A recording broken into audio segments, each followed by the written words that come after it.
please welcome to the stage Dr. the Honorable Ralph Gonsalves, Prime Minister of St. Vincent and the Grenadines.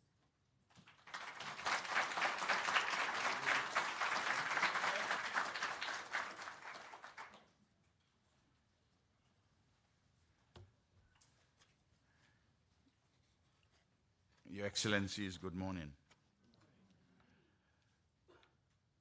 First of all, I want to apologize for being a bit late. I've just from the airport. I came overnight from Trinidad. And I'm very happy to be here with the Clinton Global Initiative and to discuss broadly for a few minutes some matters touching and concerning our Caribbean civilization. I'm very glad to see Sir Hilary Beckles, Vice Chancellor of the University of the West Indies, who is here. If you can raise your hand, Hilary.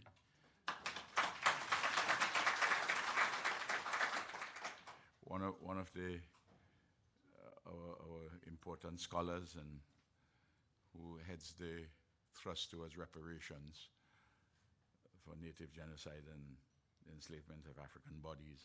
And of course, we have here my brother, or a good man from Ireland, but who controls Digicel, Dennis O'Brien.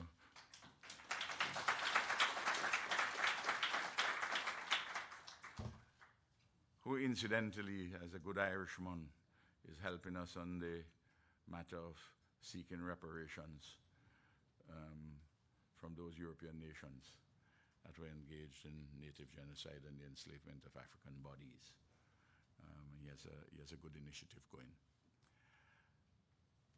I just want to talk a little bit about what's happening at the moment. Despite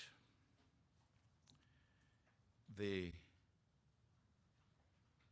immense possibilities and strengths of the Caribbean, we are today facing difficulties, challenges of an extraordinary kind. For the last 2 years, we have had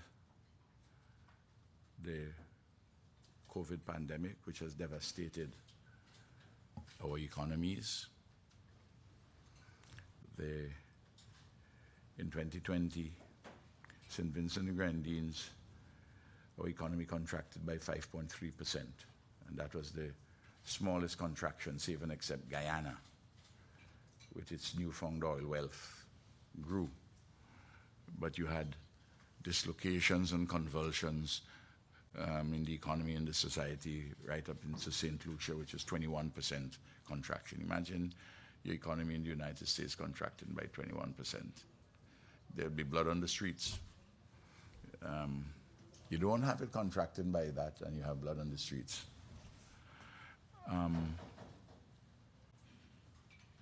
then, in the case of St. Vincent and the Grenadines, we had 32 volcanic eruptions in April 2021.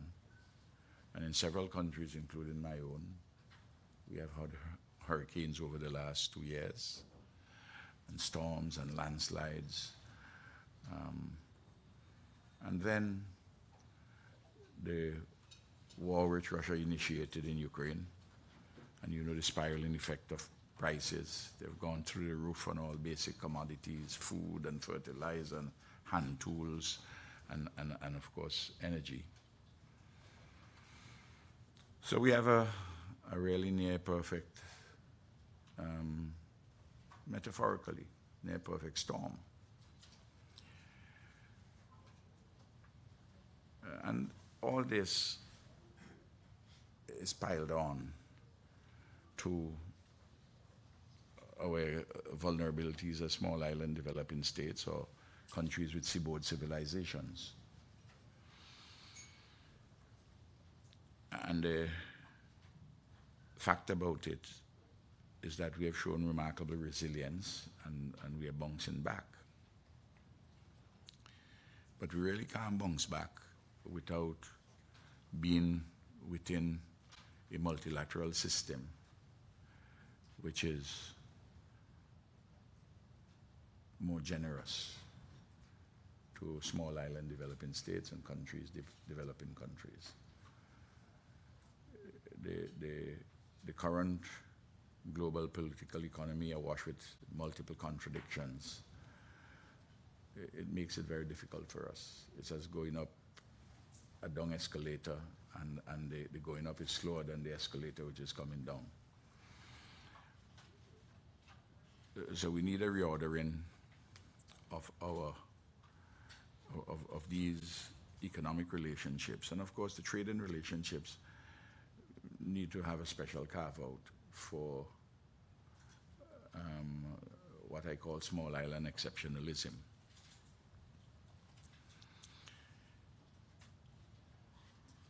The solutions are available.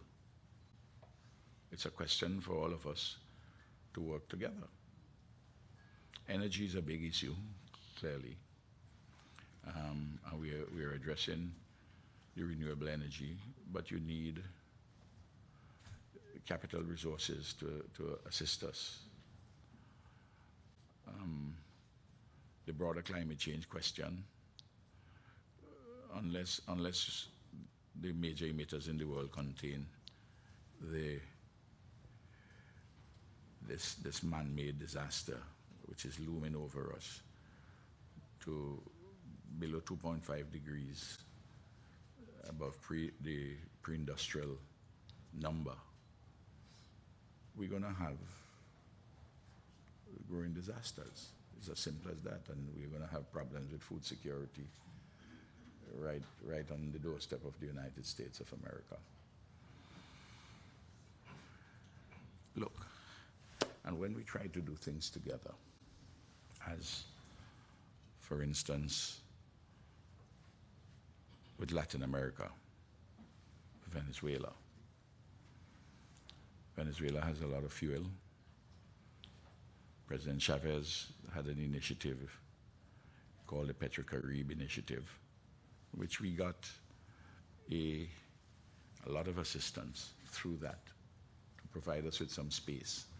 And the next thing you know, that a gentleman known as President Donald J. Trump imposed unilateral sanctions, illegal ones, and they're continuing, and brought the initiative to an end, weaponizing the banking system, the financial system, making it difficult with corresponding banking relations and the like. You know, and at the same time we're doing this, these sanctions have taken root because of the problems the Europeans are having at the moment with energy. They're seeking a special carve-out from the sanctions against Venezuela. So what we are having is that, you know, unfairness is conjoined with hypocrisy.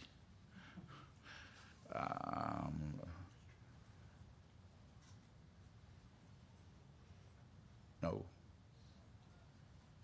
we don't look for handouts. Never done.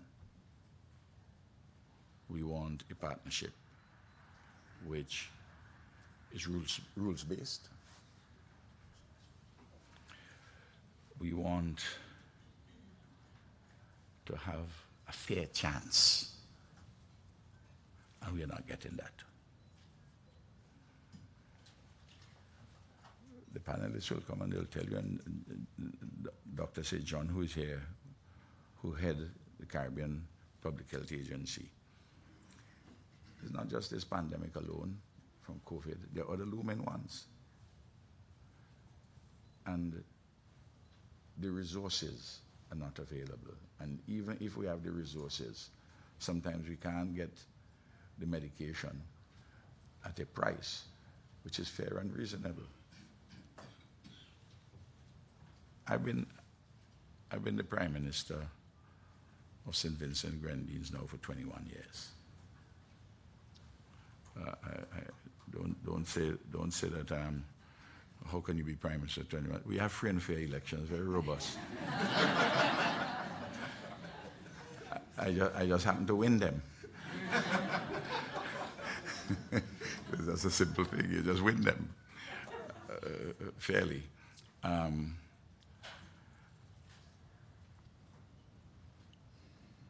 We need the help of good people. The publishers of a book, which I just saw it when I came in. It's called A Time of Despair: Beyond COVID, Volcanic Eruptions, Hurricane Elsa, and Global Turmoil. Fresh Hope for St. Vincent and the Grenadines.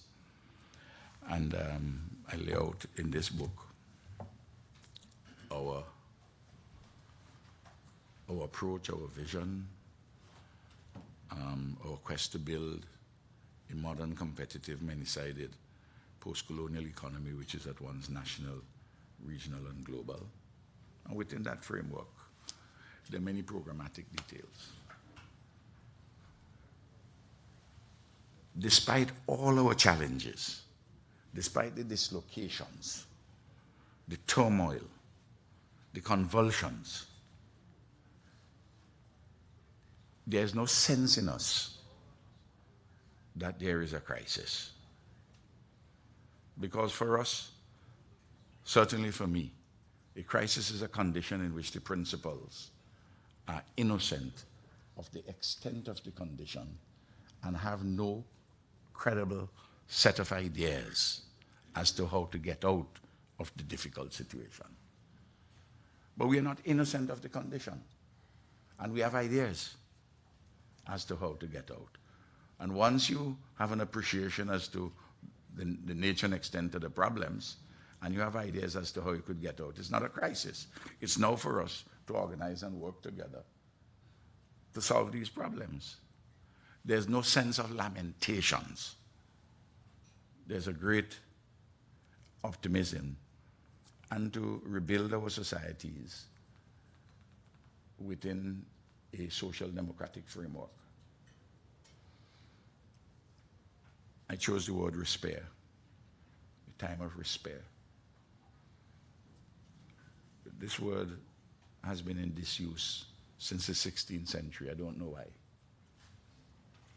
It means fresh hope.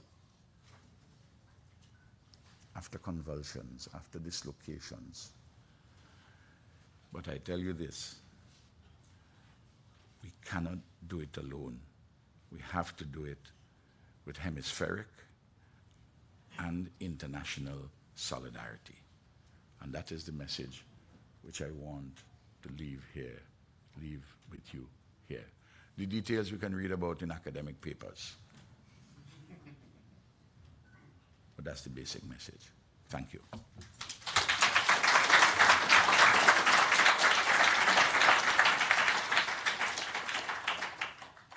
Please welcome to the stage Dennis O'Brien of Digicel. Thank you very, very much, Prime Minister, for being with us this morning and to giving you, opening this session, but also setting the scene for our discussion, which will shortly commence. So it's a pleasure to have you with us, and thank you very much, Honourable Prime Minister. This session, we're starting with the commitments, and as you know, you can't go to the CGI without giving a commitment. And it's a thing that has been with the Clinton Global Initiative since the very outset. So we have 4 commitments this morning, and I'd like to start off and just read. The first one is from Mercy Corps. Mercy Corps have been an incredible partner, I know, in Haiti, but also in other countries in the Caribbean. And this is a multi-year commitment. In 2022, Mercy Corps committed to expand upon their Resilience Hub program by adding an additional 10 partners across Caribbean islands. These Resilience Hubs are designed and administered by the local community with the support of the Mercy Corps. They are equipped with storm-resistant infrastructure and are designed to meet the basic needs during emergencies and natural disasters. The hubs help vulnerable communities help build climate resilience by increasing capacity and local knowledge. And Mercy Corps will also implement a preparedness campaign on multiple islands to foster behaviour change. Mercy Corps focuses on ensuring local actors have a key role in all of its programmes and intends to further minimise their operational footprint in the Caribbean with this commitment. And I'd like to invite Alison Dvorak to come up, please. Thank you.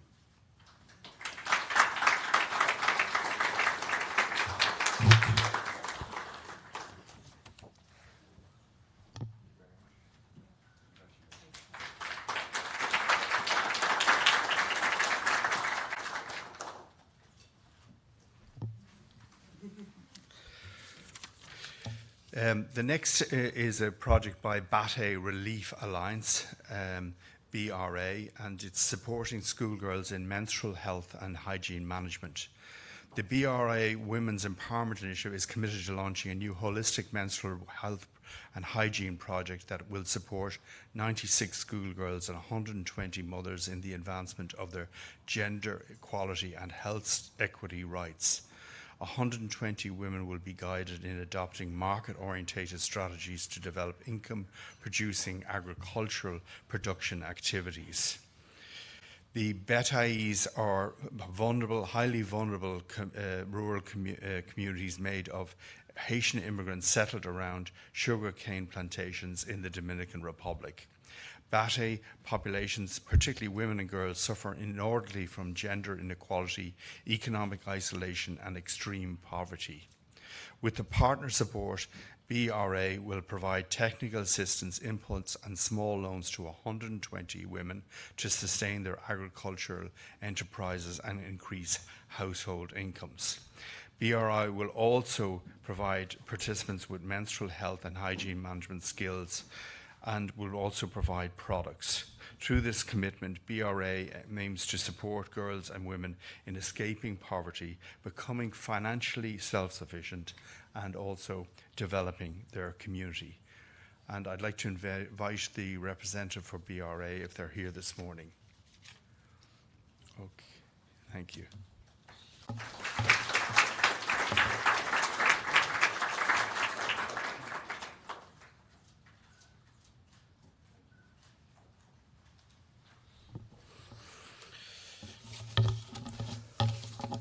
The next project is it's by the World Pediatric.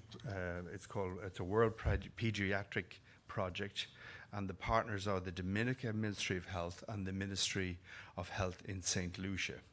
And its scope covers Anguilla, Antigua and Barbuda, Dominica, Grenada, St. Vincent and the Grenadines, St. Kitts and Nevis, and St. Lucia. World Pediatric Project aims to bring awareness to rheumatic disease, a preventable congenital heart condition found in densely populated regions of the Caribbean.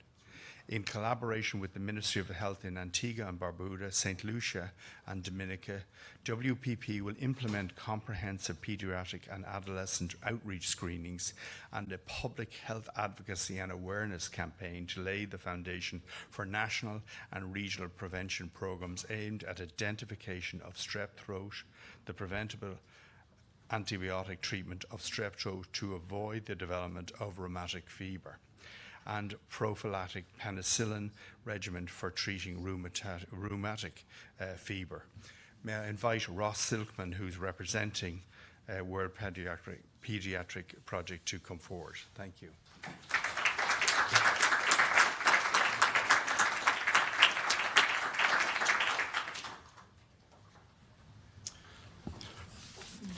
Finally, the last commitment actually comes from Digicel.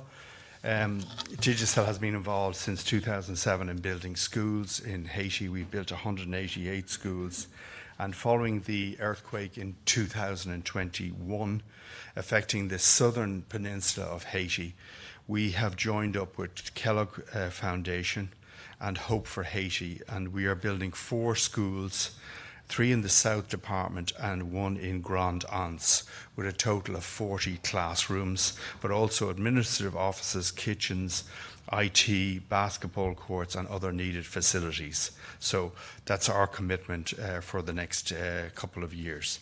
I'm not going to give myself a certificate if you don't mind. But I would like to thank my colleague Sophia Stransky for all her work that she does, and also Maria Mulcahy. It now gives me great pleasure to introduce our moderator this morning.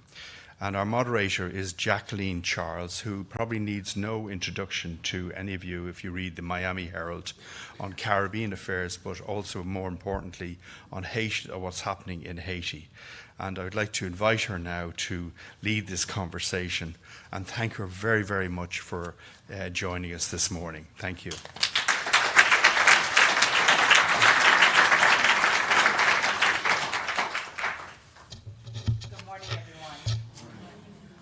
It's so great to see this room so full of people who are interested in Caribbean issues. I'm trying to be green, but you know, you can't always depend on technology. So forgive my paperwork here as I introduce our panel this morning. I'd like to invite Dr. Carla Barnett, Secretary General of CARICOM, to come up.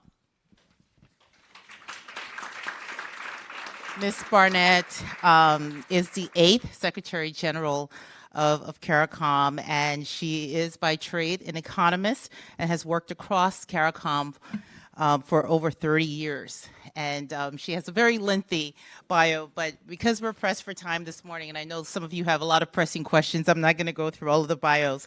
Next, I'd like to introduce Dr. Joy St. John, Executive Director of the Caribbean Public Health Agency.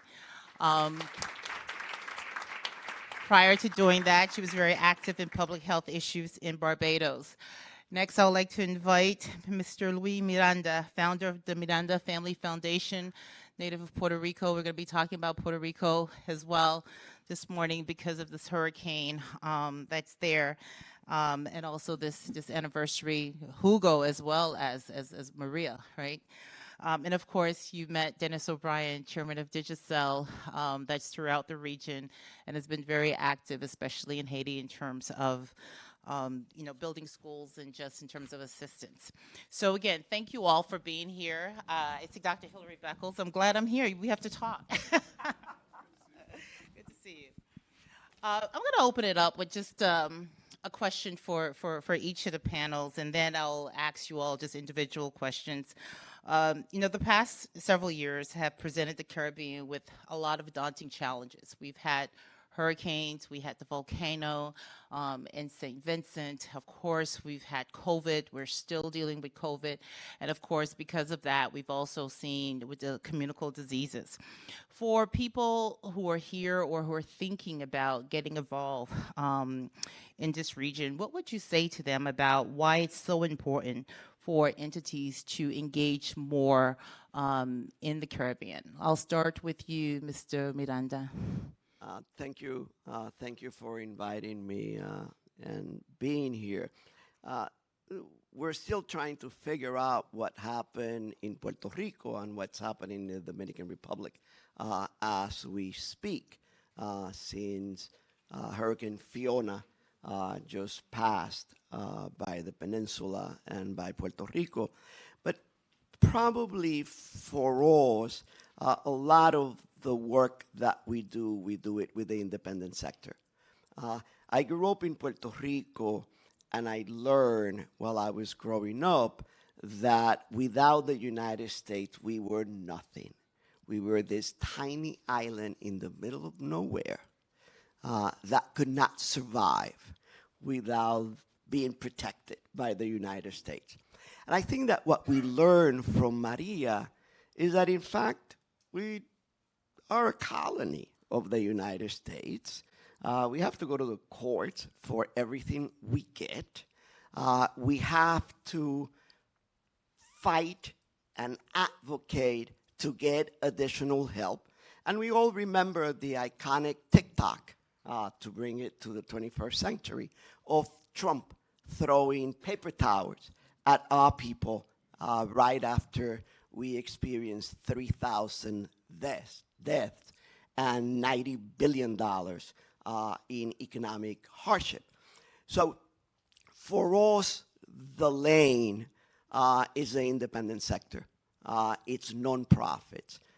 They provide an agility to do projects with government, with the private sector, with individuals that allows us to move quickly, and we learn with Maria, and we'll learn again with Fiona, that there are endless possibilities of partnership. And I just mentioned a couple of them. One, we created, right after Maria, 250 energy systems, solar system in Puerto Rico. And we did it methodically by starting with health centers that serve 12% of the population and are located in the areas where we need the most help. We partner with micro enterprises from fisheries to coffee and invested millions of dollars in rebirthing those industries. So I will advocate that we could all partner with the independent sector to make change. Thank you. Dr. St. John, how can people partner in the health sector? Because I think a lot of people aren't aware of what you all do at CARF and how important it is, but how can they become more involved? Well, first I want to continue with the question you asked originally, and to say that in the CARICOM Caribbean, we are very blessed to have a regional structure that really allows for the institutionalization of action. You heard from a brilliant prime minister. There are many brilliant prime ministers in the Caribbean. And once they set the political compact, the Secretary General will say that we need to execute, and then the CARICOM institutions, like CARFA that I lead, will institute. And we can therefore have a whole of society positioning and action, and also have inbred into our national systems the ways to make it continue. And so if people are coming into the Caribbean and looking to invest in health, they know that we are going to deliver. And it's going to have a political framework, regional and national. And there is going to be best value for money and sustainability. And I think people need to understand that in the Caribbean, we have clear vision for what we need to achieve at the highest political level, at the regional CARICOM level within the institutions. And we work towards this with many partners. You have a grip on the independent sector. We have a grip on our national sectors, and we bring in our partners. So it's value for money, best bang for your buck. SG, I think she just answered your question. Would you like to continue on that conversation in terms of why should people, entities engage more in this region? Because it's the right thing to do. The reality is that the various challenges that we face are not unique to CARICOM or the Caribbean, including CARICOM. They're global. The other part of that reality is that we pay the highest price and we cause the least damage to our environment and to or what's happening in the world. If we don't figure out a way of working together better, it is not only the Caribbean that loses, it is the global reality that we all lose. The impact of COVID on us was hugely significant. You heard the Honorable Prime Minister talk about that earlier today. We lost up to 20% of GDP in some of our countries in the first year. We're beginning to grow, but remember, those who do mathematics, if we're coming from a smaller sum, it will look like a big number that we're growing by, but we are making up what the losses were. And so we need to push at it. And the growth is expensive, even as we are rebuilding what we lost, we are continuing to lose through climate change, through the impact of the hurricanes. You're talking about Fiona. Fiona passed through Guadeloupe, it passed by Dominica. It's now heading up once it continues its damage that it's causing Dominican Republic, it's going to head up into the Bahamas chain. The impact of the hurricanes on our countries. We have had hurricanes that cause multiples of GDP damage. We know that. When the hurricane passed through Dominica a few years ago, we're talking over 200% of GDP losses in economic value. That's not something that is easily rebuilt. And even if it is rebuildable, the cost of that rebuilding is growing over time because of the continued impact of climate change. And therefore, really, climate, the risks associated with continued global warming is where it's at. We pay the highest price, we cause the least damage. That's the unjustness of it. Thank you. Dennis, I'm going to tailor this question a little bit more based on what you've done. When Digicel came into the region and started investing in the social landscape, the phrase social responsibility was, I remember, was unheard of in Haiti. Like, companies just didn't understand that this is something that you should do. For you, what advice would you give to companies that are looking to go into the CARICOM region and why, contributing to the social landscape is important? Well, I think anywhere in the world, particularly the developing world, if you're an investor, you won't sleep at night if you just take profits out of a country. You have to do something to help the country, whatever needs they have, whether it's education, health, or whatever. So I think that's the first thing. I think the Caribbean is highly investable. I'm extremely positive about every country in the Caribbean, including Haiti. But when you have a situation where the wealthy world is screwing over the poorer world with climate change, and you see what's happening with now tighter time frames between each hurricane and every disaster, climate disaster, there is a problem, a major problem. And, unfortunately, Ukraine is having an impact on the world where everybody now is talking about, using gas, petroleum again, starting up, very dirty power plants in Europe, and we're off again. So all the things that were agreed in Glasgow are now up in the air. So I think the other thing is that, if you have neighbors, you've got to help them. And unfortunately, the United States, that has been such a great partner of the Caribbean for so long, has checked out of the region. They haven't checked out of Costa Rica, thankfully. But in terms of help during COVID, and I can say this because I'm not a political person, there was little or no help. And when you look at Haiti today, it is absolutely staggering that at the back door of the wealthiest country in the world, we have a Yemen situation where there's so many people, friends of mine in this room, who have projects in Haiti and work in and out of Haiti all their lives nearly at this stage. But it would make you cry and weep what's happening in Haiti.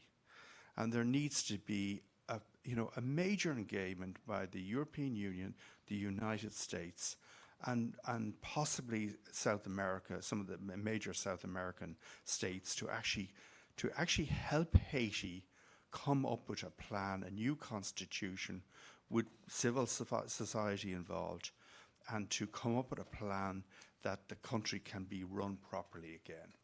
The UN is out. So it's a tragedy to see what's happening. So all these people working in this room that have NGOs in Haiti, they're struggling all the time, and there's not one word of complaint from any Haitian. But so it's a multifaceted thing. Like the Caribbean has such potential for investment. The tourism product is not like any other tourism product in the world. People talk about the Maldives and all that.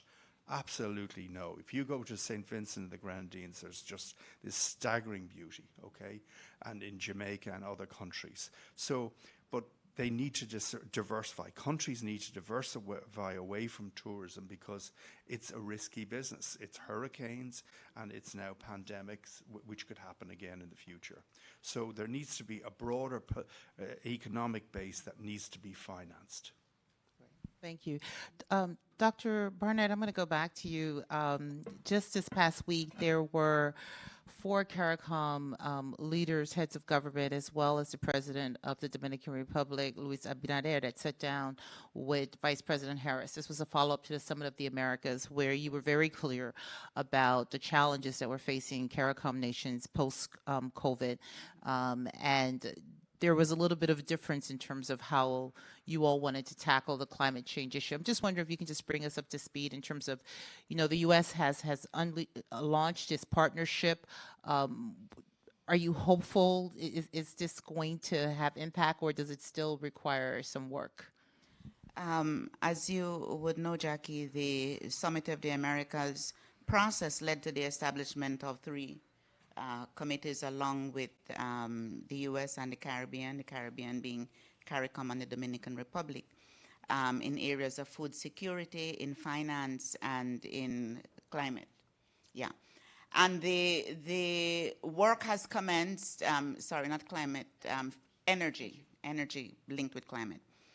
The reality is that there is a lot of work to be done. Over the years, the level of engagement that the region had with the U.S. had declined somewhat. There have not really been significant programs of cooperation. There's some work beginning. There's some funding that's been identified for food security. If you've been following what's happening in CARICOM, you would know that after the COVID and the impact on shipping and the inability to access food, and we're staring down the road, the empty shelves, and no agriculture and food security jumped to the top of our agenda. And there's a lot of work being done on that. Agricultural development that is sustainable, that takes care of the environment, that puts healthy food in front of our people. That's a priority. And so that conversation has begun, and there's some hope. But for me, the proof is in the eating. So we're putting the pudding together. That's the way I would describe it. There's a lot of good energy, so to speak, in the conversation, and it continues on a regular basis. So there is a lot of hope. But we need to deal with those things that are of critical priority, the challenges that we face: food security and agriculture, energy security, energy we can afford, energy both carbon and, of course, sustainable, environmentally friendly energy sources. We are in the Caribbean. We have endless supplies of sun and wind and waves, and so there's a lot of opportunity for investment in those sectors. And therefore, we feel good about the conversation, but the conversation is in its early stages, let's put it like that. But it is leading towards investment in the areas that are critical to us. Thank you. Dr. St. John, we know that COVID is very much an issue, but I'm wondering, can you tell us what strategies CARFA is pursuing to mitigate against the impact of non-communicable conditions such as diabetes and mental health, hypertension in the region? I'll tell you that after I say just one thing. Into the pudding that the Secretary General is talking about, I would like there to be some focus on the young professionals in the region who have incredible creativity and a great zeal to give back to the region. But because we've seen such contraction in the economies, they are being lured away. I would like the young professionals to be part of this conversation. She talked about so that we can have a way to encourage them to stay and to also contribute. Now back to NCDs. With NCDs, it's, again, same paradigm, brilliant prime ministers. Put down the compact of the Port of Spain Declaration that had its own not only CARICOM regional legs, but global legs. And it started what was supposed to be a real revolution on the global level of the way we dealt with NCDs, not just in a multi-sectoral way, but also in a political way. So some of the riches came into the region instead of most of the debt. So we built on that, and we are also working with the 6-point policy package. And we're also doing some incredible things, even during the pandemic, at the regional level, about the conversation between trade and health, and how we can reformulate food and get rid of those fats, sugars, and salts. I always say that the Caribbean is going to have death by appetite. And there's also been the empowerment of the national focal points who have to shoulder this burden. And just last week in Jamaica, we launched Caribbean Moves, which is a way of institutionalizing the ways to make the easy choice, the healthy choice.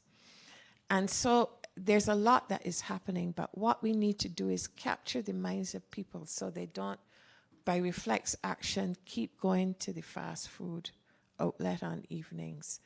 And by reflex action, relax by going on a screen instead of going outside and moving and swimming.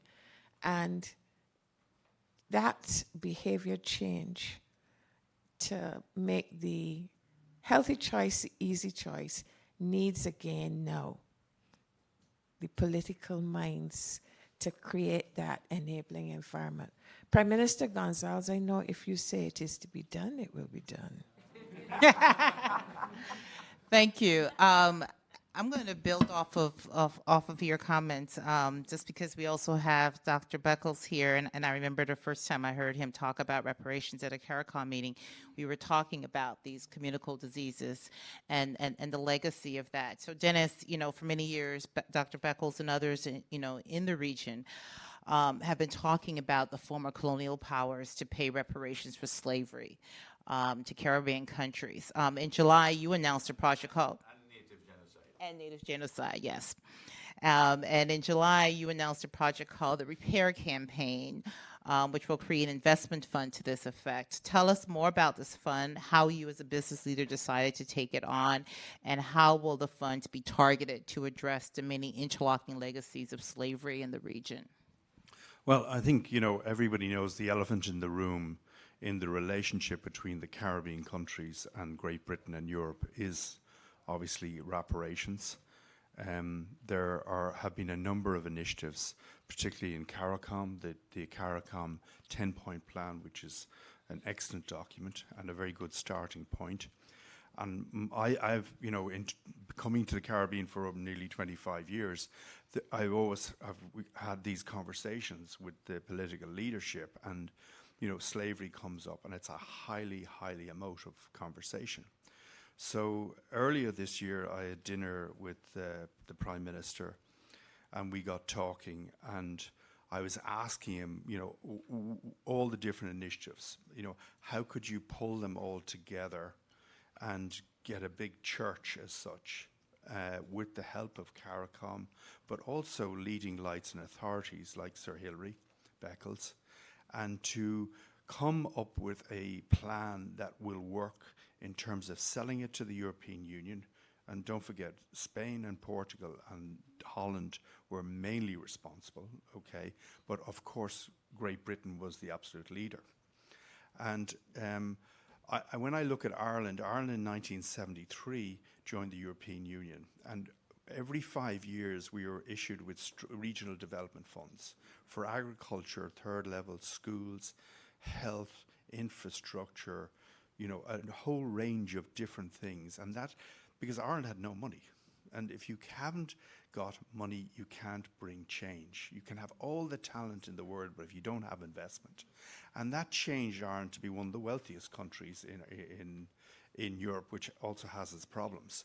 But I think if we can take that model and do a social and economic plan for all the countries in the Caribbean by the leading economists in conjunction with all the prime ministers, the cabinet, but also I think the opposition, because this is going to go for 25 years. The idea then is to cost that out for each country that will transform in terms of investment in all areas, particular culture, interpreting this period of history. There is no real interpretation. If you go to Jamaica or St. Vincent, there's no place where you can go as a tourist to understand what happened. So, I mean, this is a Holocaust multiplied by 5. So the idea is to do this in conjunction with CARICOM, and we're really at the investigating stage. We have people talking to everybody, a team of people from London, who are campaigners who worked on the Millennium Debt Campaign, which was very successful for Africa. So we're consulting with the governments, all the leading people, all the experts, and to see, would this work? Instead of asking for 20 billion, which was taken out of Jamaica and paid to slave owners all the way to 2015, all the British families, all the beautiful buildings in the West End of London, every university was paid for by the slaves as such. And then France, obviously, uniquely, was the first since 1804, and half the budget of the Haitian government for 160 years went to paying off the French debt, and it was added to by the United States when they invaded. They put a debt on as well. So this is a way of not going for 20 billion, but saying, okay, for 25 years, we want $200 million to be invested every year in and to diversify away from small agriculture and tourism, but to have a more mixed economy and a more knowledge-based economy. And that is the future, because it's not call center jobs. The people are too smart in the Caribbean for those jobs. Yeah, we have to have them, but it's moving up the tree as such. And I think that, when we finish the conversation and go back to the prime ministers and the political leaders and the experts, I think we will build something that will make sense from the European Union point of view, but also Great Britain. And I think King Charles actually has a big interest in this area. Last week, the Dutch government fessed up and apologized for slavery, and they have said they'll give 200 million. That's like giving a tip for a cup of coffee upstairs. They have kept some records in St. Thomas, as a matter of fact. I was there, and they were talking about some of the records from the Dutch government. Mr. Miranda, I'm going to ask you the last question before we open it up for some quick Q&As before we wrap up. I was going to ask you about Hurricane Maria, because this week was the 5th anniversary, but yesterday Fiona hit, and it was 33 years since Hurricane Hugo, and I remember Hurricane Hugo, and Puerto Ricans were in blackout. And as I talked to my colleague, we were watching Puerto Rico. There's still people with tarps on top of their houses. On top of it, there were the earthquakes. What are your thoughts right now when you're looking at this hurricane? We still have a couple of months to go. And can Puerto Rico, what will it take for Puerto Rico to get past this and to withstand a hurricane without being totally in the dark? As I'm listening to the discussion, it reminds me of when Hugo hit in the 90s and then Maria. We are totally disconnected from the Caribbean. If you have heard this discussion, we are in the middle of the Caribbean, but for us, all of you are irrelevant, and only Congress, it's important. So I remember when Maria hit, countries that were ready to help 300 miles away couldn't, because we are politically so disconnected from what is happening in our region. Yesterday, when I talked to my brother and the power disappeared in Puerto Rico, I was in Puerto Rico last week. The power disappeared before Fiona. That it's not new.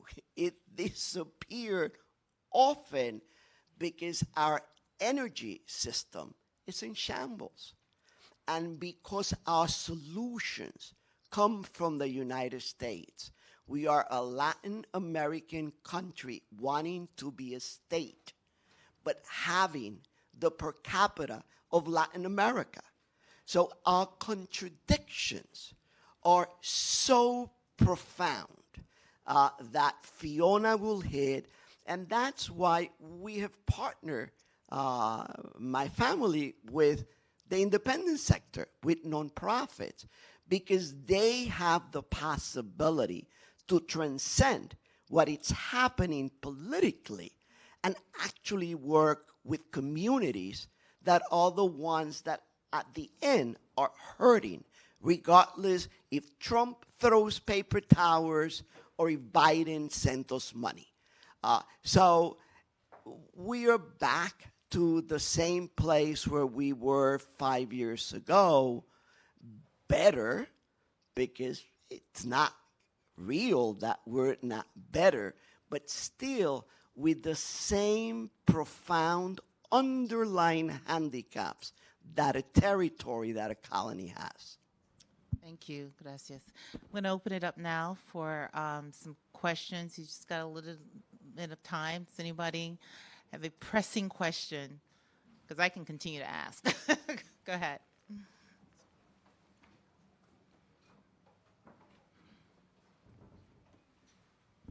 I think a short question, especially for medical doctors. In terms of amplified risk to children around climate on the islands, just curious how, I mean, from the nonprofit sector perspective, if there are recommendations for us in terms of flooding, extreme heat, air pollution, all those risks that hit kids first and worst. And just thinking about how in the nonprofit sector we can do more to lean into that issue. Thanks for that thoughtful question. Yes, this whole issue, well, first of all, there's still the understanding of climate change linking with health, even within the health sector. So we still need to have that unpacking and the teaching and the learning of all of the different health players. And then there needs to be the sensitization of the community. And the health system needs to have ways in which there is protection. Now, a lot of the chief medical officers use what CARFA, PAHO, and the Caribbean Institute of Meteorology and Hydrology put out every quarter, which is a forecasting for quarters of what are the likely weather impacts and how they affect health. But we need also some support with the long-term forecasting and the specific interventions which need to be done with children. I can remember being in a panel talking about climate change and what it will do to the world in 25 years. When I was a child, I would spend hours outside playing cricket with my brother. We're not going to be able to allow children to do that because of the long-term impacts on them. And then there are the things like the vector-borne diseases that have cycled more quickly and are moving to colder climes. So there is all sort of short-term advice that we're given, but the long-term advice and the involvement of the pediatricians and the non-health professionals who have a great impact on how children spend their day. That is something that we need to look for. So that was a really thoughtful question. Thank you. Another question, Mike. Hi, Boyd. With everything everyone is talking, and we're sitting here and say, okay, what can we do? What can we do? How can we make it happen? And so many ideas have gone through my head, and certainly, as you know, that my heart belongs to Haiti. I have been there for so many years, since the beginning. And I believe that it's the young people of tomorrow that can make the difference. I think a call out has to go to the colleges. For all the people that are here in college, when I send people from college to Haiti to get involved, because it's the young people of tomorrow who can see the difference. I think we have to create a muslin like one group that looks like, what should a community look like? We're all looking for everything when it's the community that has to capture. When I went to Rwanda and I saw what happened there, I said, this is a model for what can happen all over the world. Where the women came in, they were creating, they were living, they were planting, and all of a sudden, excuse me for all the women out there, you were birthing a community. And I think from a healthcare point of view, from an educational point of view, from an environmental point of view, I think what we do is look at a bigger picture, but a model has to be created. And once that model is created, it can be duplicated and duplicated and duplicated from every level. Now, how do we get the model created? Because we're talking about, oh my God, should I do this? Should I do this? Should I do this? Should I do this? We need to create what I believe is a model that shows healthcare, that shows education, that shows the environment, that shows everything being built in one space, and that can be duplicated around the world. And I do believe where the United States can come in, I believe the educational system of the colleges, the people should be sent down to create it. That it's not a me organization right now, it's a we organization. It's all the people of young people coming to a country and creating a pattern for what needs to be created everywhere. Thank you. Okay, thank you. We didn't touch on this, but I'll say, and you mentioned Haiti, but throughout the region, we have an issue, a challenge with young people, and we have an explosion of gang violence that's happening. I just came back from the Turks and Caicos, where we've had 7 murders by gun violence in 6 weeks. And the young people need to be able to see a future, and right now they're struggling to see that in the region. Another question. Go ahead. Good morning. We're in the addiction and mental health space, and of course now you're speaking to the gun violence, which sometimes is connected, right, with the gang activity around substance use disorder. So as a international organization, national and international organization that NADAC is, that I and MITA represent, how can we help? What would be helpful at this point that engages some change? And as you talked on about youth and how important youth is, our youth is being contaminated, as you know. How do we begin to make that change in the Caribbean? And of course, we've worked extensively in Puerto Rico, and so there's much to be done. Dr. Barnett, you want to start? Yeah, if I may attempt to respond, one of the things that we're trying to do in CARICOM is to create a space to listen, first of all, and to engage, because it's not normal for us to bring young people around the table to talk about their problems, to talk about the solutions they see, and to engage in that kind of conversation. So that's one of the things that we're trying to do. We have various programs in our secretariat that reach out to young people. It's a priority for us now to expand those, and those include everything from our normal education, sport, to health programs. There's a focus on mental health, because across the region we understand, and in fact, what our heads have asked us to do is to see how we can engage in a conversation about public health and the impact public health really as a critical issue. Violence and public health as a really critical issue, and so that's on the table. CARFA is involved in that, or security systems are involved in that, because it's not a problem that we can face one-dimensionally. We have to deal with all of the dimensions, and one of the most important is, in fact, to listen to the young people, because that's not something that we do naturally. And if you are of Caribbean descent, we talk about young people are to be seen, not heard, and that's very deeply ingrained. And so we need to change that and allow the voices to be heard, because when you listen, there's a lot of wisdom that is coming out of a group of young people that are really engaged and are really short of patience sometimes with how we treat with the problems that they face in their daily lives, whether it's the simple things like the way they learn, which has changed from the way we learned. And so that engagement, I think, is really important at the start, but beyond that, to ensure that in all of our programs, we target. We have to target, we have to bring them in, we have to face reality that their problems now will continue to get worse if we don't figure out a way to bring them into the conversation. So Thank you. Part of what we're doing also is training. Puerto Rico has plenty of universities. We have become the cheap way of training minorities in the United States.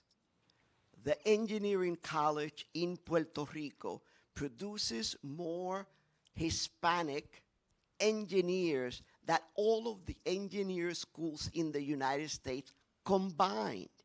It is cheaper to fly to San Juan and go to Mayagüez and hire 250 engineers that spend dollars in the United States educating 60 million Latinos who live in this country. So part of what we're trying to do in the mental health space is how do we train and keep our professionals in the island so they can work. There are now more Mirandas in Florida than in Puerto Rico. Hurricane Maria pushed the last of the Miranda professionals into Florida because income is higher, because 90 miles means the world between being in the US and being in Puerto Rico. How do we change that reality?